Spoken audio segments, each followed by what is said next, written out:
Bentuk single cordon memang dipersiapkan untuk hanya memiliki batang utama tunggal, bahwa batang utama dari tanah sampai sini adalah batang primer. Nah, sementara batang sekunder adalah batang di mana ketika pembengkokan ini mulai kita lakukan.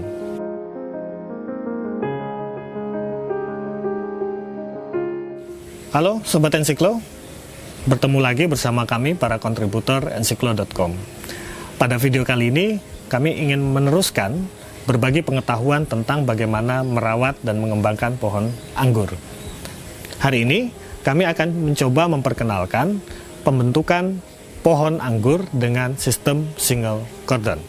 Sebelum menceritakan lebih lanjut tentang apa itu single cordon dan menunjukkan kepada teman-teman bagaimana membentuk sistem tanaman anggur dengan bentuk tersebut, video ini akan terdiri dari 3 bagian. Bagian pertama atau hari ini akan menceritakan tentang apa itu single cordon dan bagaimana pembentukan anggur dengan pertajukan single cordon. Video kedua nanti akan menunjukkan bagaimana foundation pruning untuk membentuk pertajukan khusus yang disiapkan untuk pembuahan. Dan video ketiga adalah video yang menceritakan tentang bagaimana pangkas pembuahan setelah foundation pruning. Untuk itu, agar terus dapat mengikuti informasi yang berkelanjutan ini, silakan teman-teman subscribe dan nyalakan lonceng channel ini agar terus mendapat update-nya. Baik teman-teman, ini adalah batang anggur yang sudah saya tanam bersama teman-teman di sini, kira-kira usianya 1 bulan 20 hari. Pohon ini cukup besar dan berkembang cukup baik.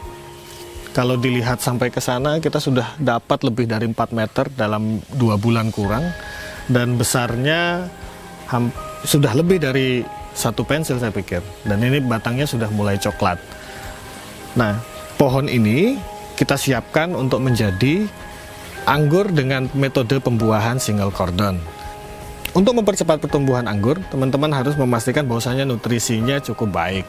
Kebutuhan-kebutuhan dasar yang dibutuhkan oleh pohon anggur terpenuhi semuanya. Dan begitupun harus memastikan bahwa pH atau tingkat keasaman dari tanah itu cukup sesuai untuk kebutuhan pohon anggur. Banyak orang yang menyarankan agar supaya anggur tumbuh cepat, itu tunas air dihabiskan. Tapi menurut kami, dalam prakteknya sejauh ini, justru menghabiskan terlalu cepat tunas air itu menyebabkan pohon memang cepat memanjang, tetapi tidak membesar dengan cukup. Sehingga kemudian akan didapatkan pohon yang lebih panjang, tetapi dengan proporsi besar batang yang tidak mencukupi. Kenapa pohon anggur yang tunas airnya dibiarkan akan memiliki batang yang lebih besar? Nah, secara logis ini bisa kita lihat.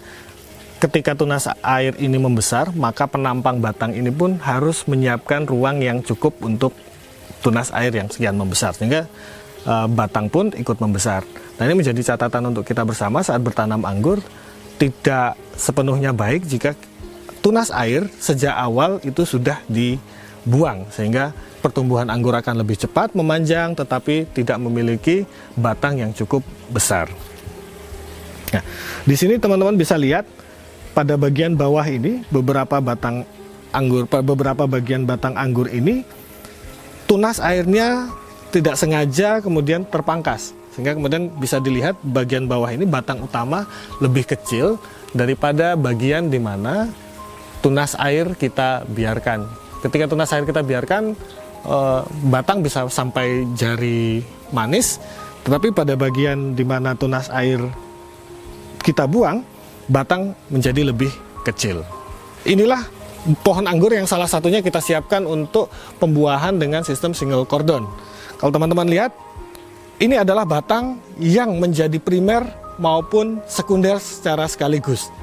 Bentuk single cordon memang dipersiapkan untuk hanya memiliki batang utama tunggal. Jadi kalau teman-teman bertanya mana yang primer, mana yang sekunder, maka saya akan katakan bahwa batang utama dari tanah sampai sini adalah batang primer.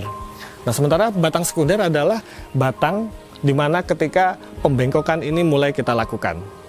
Teman-teman bisa lihat, ini batang kita bengkokkan, maka di sini adalah batang primer dan di sini adalah batang sekunder. Keuntungan dari model seperti ini, kita lebih menghemat waktu satu sisi, karena kita tidak perlu melakukan pangkas untuk memastikan pembentukan 2 cabang atau 3 cabang atau 4 cabang sekunder. Ini adalah primer, ini adalah sekunder. Sehingga kita kemudian hanya fokus pada pengembangan batang tersier yang kita gunakan kemudian untuk pembuahan. Batang tersier di sini dibentuk dari tunas air. Dan sekali lagi pembentukan batang tersier dari tunas air itu lebih menghemat waktu. Jadi kalau teman-teman lihat sambil batang ini berkembang, maka tersier juga akan terbentuk secara sekaligus. Jadi nanti kita akan punya model tanaman anggur yang seperti tulang ikan. Ada tersier yang ke kanan, ada tersier yang ke kiri. Nah, nanti pada proses pembentukan ini kita akan lebih banyak terfokus bagaimana membentuk tajuk anggur yang rapi ke kanan dan ke kiri, atau membentuk tersier yang rapi ke kanan dan ke kiri. Manfaat dari pembentukan dari awal bentuk model tanam semacam ini adalah tidak akan merepotkan kita saat pembuahan. Jadi pembuahan pertama, pembuahan ketiga, pembuahan kelima katakanlah, itu kita tidak akan perlu lagi repot membentuk tajuk-tajuk anggur. Jadi kita tinggal meneruskan tajuk-tajuk yang sudah terbentuk. Saat membentuk batang tersier dari tunas air, kita akan mendapatkan beberapa tunas air tumbuh lebih cepat daripada tunas lainnya. Sebagai contoh ini tunas ini tumbuh lebih cepat daripada tunas yang ada di sekelilingnya. Ada 2 tunas ini lebih cepat. Nah, agar merata, kita harus mengerti kapan harus menghentikan pertumbuhan tunas air yang lebih cepat dari yang lainnya. Kalau saya menghitung, biasanya saya akan potong tunas air tersebut ketika sudah ada 13 mata tunas. Di mata tunas ke-14 akan saya buang. Kenapa saya melakukan itu?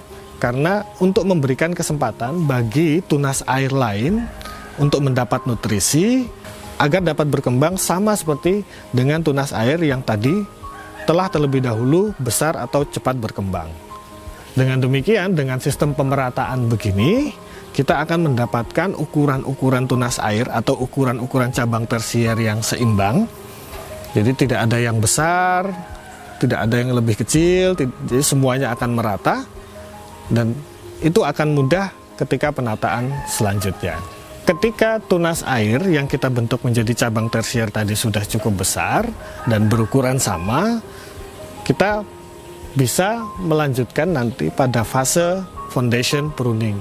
Kapan itu bisa kita lakukan? Pertama, ketika batang tersier sudah berwarna coklat. Yang kedua, ketika kita sudah merasa puas dengan kesamaan ukuran dari setiap batang tersier yang kita persiapkan dari tunas air. Nah, ketika itu sudah kita anggap cukup, kita akan melakukan foundation pruning.